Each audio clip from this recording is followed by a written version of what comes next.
Hi అండి, నమస్తే. Today మన కిచెన్లో రుచికరమైన వెజ్ పలావ్ను మీతో నేను షేర్ చేసుకోబోతున్నానండి. పండగలప్పుడు ఇంట్లోనే మంచి విందు భోజనాలు చేయాలన్నా, లేదా ఇంటికి చుట్టాలు వచ్చినప్పుడు ఇలా నాన్ వెజ్లోనే కాదు వెజ్లో కూడా వెజ్ పలావ్ రెసిపీ అయితే చేసామంటే పర్ఫెక్ట్గా ఉంటుంది. అంతేకాదు మన భోజనాల్లో కూడా ఇలా చేసామంటే కొసిరి మరీ వడ్డించుకుంటాం. మరి ఇలా స్పెషల్ డేస్లో స్పెషల్ రుచిని ఇచ్చే స్పెషల్ పులావు ఎలా చేయాలనో ఇప్పుడు వీడియోలో చూసేద్దాం రండి. ముందుగా ఒక గిన్నెలో రైస్ కడిగి నానబెట్టుకోవడానికి నేను ఇక్కడైతే 2 గ్లాసుల బాస్మతి రైస్ అయితే తీసుకుంటున్నాను. ఇలా తీసుకున్న బాస్మతి రైస్ని 2 సార్లు కడిగి వాటర్ వేసుకొని ఒక హాఫ్ అన్ అవర్ నానబెట్టుకోవాలి. నానబెట్టుకున్నాక మనం బియ్యం నానలాగా వెజిటేబుల్ పులావ్లో కట్ చేసుకుంటే సరిపోతుంది. వెజిటేబుల్స్ ఇంతకు మనం ఏమేమి కట్ చేసి పెట్టుకుంటామో ఆలు, బీన్స్, పచ్చిమిర్చి, ఆనియన్స్, టమోటా, క్యారెట్, బఠానీలు తీసుకొని రైస్ కూడా నానిపోతుంది. ముందుగా మనం కడాయిలో 1 స్పూన్ నెయ్యి వేసుకొని అలాగే 2 టేబుల్ స్పూన్ ఆయిల్ వేసుకోండి. వెజ్ పలావ్లోకి నెయ్యి ఫ్లేవర్ అనేది చాలా బాగుంటుంది. మీరు కావాలంటే మొత్తం నెయ్యితోనైనా చేసుకోవచ్చు, లేదా నూనెతో అయినా చేసుకోవచ్చు. ఇందులో 2-3 బిర్యానీ ఆకులు, 4-5 లవంగాలు, 3 యాలకులు, 5-6 మిరియాలు, అలాగే సాజీరా, జీలకర్ర కూడా వేసుకోండి. దోరగా వేగిన తర్వాత మనం సన్నగా కట్ చేసి పెట్టిన ఆనియన్స్ని కూడా కొంచెం ఎరుపు రంగులోకి వచ్చేంత వరకు మధ్యలో కలుపుకుంటూ బాగా వేపుకోవాలి. ఆనియన్ ఫ్రై అయిన తర్వాత ఇందులో అల్లం వెల్లుల్లి పేస్ట్, పచ్చిమిర్చి వేసుకొని 2-3 సార్లు ఫ్రై చేసుకోండి. ఇవి కూరగాయల ముక్కలతో పాటు మళ్ళీ ఫ్రై అవుతాయి కాబట్టి కొంచెం దోరగా ఫ్రై చేశాక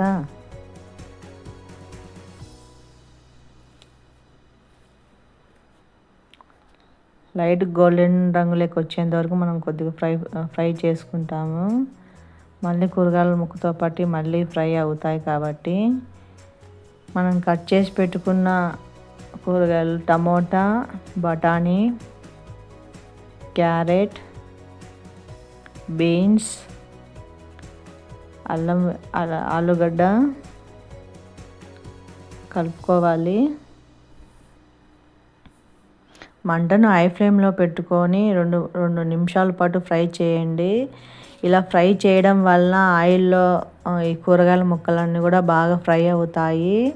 సో 2 నిమిషాల తర్వాత ఫ్రై చేసినాక ఇందులో రుచికి సరిపడ ఉప్పుని వేసుకొని కలుపుకోవాలి.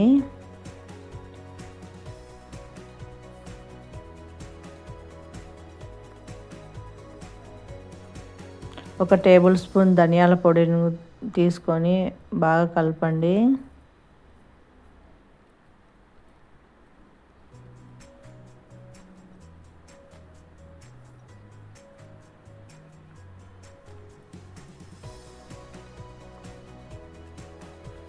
ఇప్పుడు ఇందులో మనం ముందుగా నానబెట్టిన బియ్యంను తీసుకుందాం.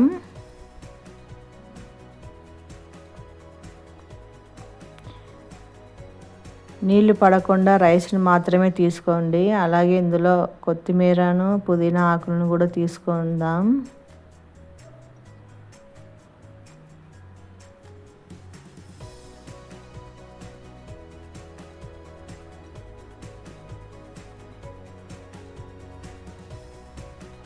బిర్యానీ కూరగాయ ముక్కలతో పాటు ఇలా మధ్యలో కలుపుతూ 2 నిమిషాలు ఫ్రై చేయండి.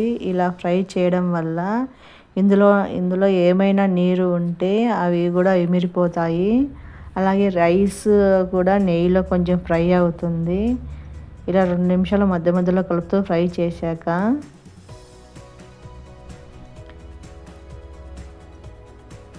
మనం ఏ గ్లాస్తో అయితే బియ్యం తీసుకున్నామో అదే గ్లాస్తో మనం బియ్యం గ్లాస్తో 3 గ్లాసులు వాటర్ అయితే తీసుకుంటాము. 1-1.5 గ్లాసు వాటర్ అన్నమాట.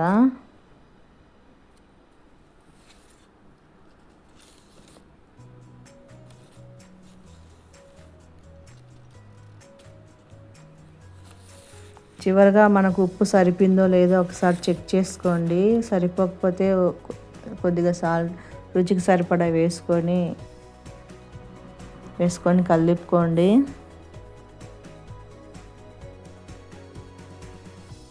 అలాగే మనం ఇక్కడ కుక్కర్లో చేస్తున్నాం కాబట్టి 1-1.5 గ్లాస్ నీళ్ళు తీసుకున్నాం. అదే మన గిన్నెలో తీసుకుంటే 1-2 గ్లాస్ నీళ్ళు తీసుకుంటే సరిపోతుంది. ఇప్పుడు కుక్కర్ మూత పెట్టి విజిల్ని రబ్బర్ని పెట్టి క్లోజ్ చేసి హై ఫ్లేమ్లో ఒక విజిల్ చేయండి.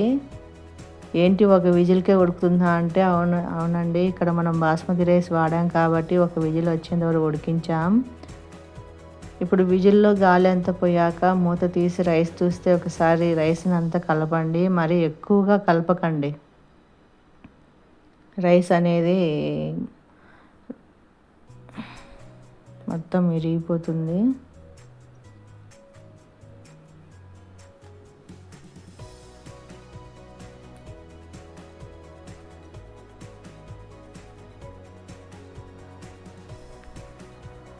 చూడండి ఎలా వచ్చిందో, అచ్చం పెళ్ళి భోజనాల్లో వండిన అన్నంలాగే ఉంది కదా.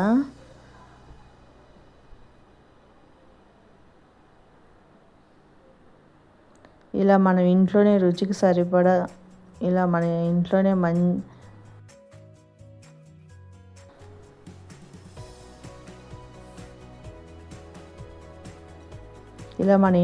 మంచి రుచిగా చేసుకోవచ్చండి. డెఫినెట్గా ట్రై చేసి చూడండి. మీకు కూడా ఇక్కడ చూసినట్టుగానే ఎంత పర్ఫెక్ట్గా వస్తుంది. ఇక టేస్ట్ అయితే చాలా చాలా బాగుంటుందండి. నేను చెప్పిందనే కాదు, ఒకసారి ట్రై చేసి చూడండి. ఎలా ఉందో మీరే చెప్తారు, చాలా బాగుంటుందని.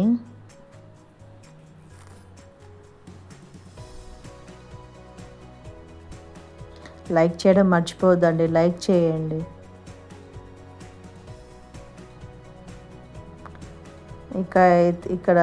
ఇక్కడైతే నేను వెజ్ పులావ్లోకి సింపుల్గా పెరుగు అండ్ ఆలు కుర్మా మసాలా అయితే సర్వ్ చేసుకున్నాను. టేస్ట్ అయితే చాలా బాగుంటుంది. నా వీడియో కనుక మీకు నచ్చినట్టయితే లైక్ చేయండి, షేర్ చేయండి, కామెంట్ చేయండి. మీకు ఎలా వచ్చిందో కామెంట్లో చేయడం మర్చిపోవద్దండి.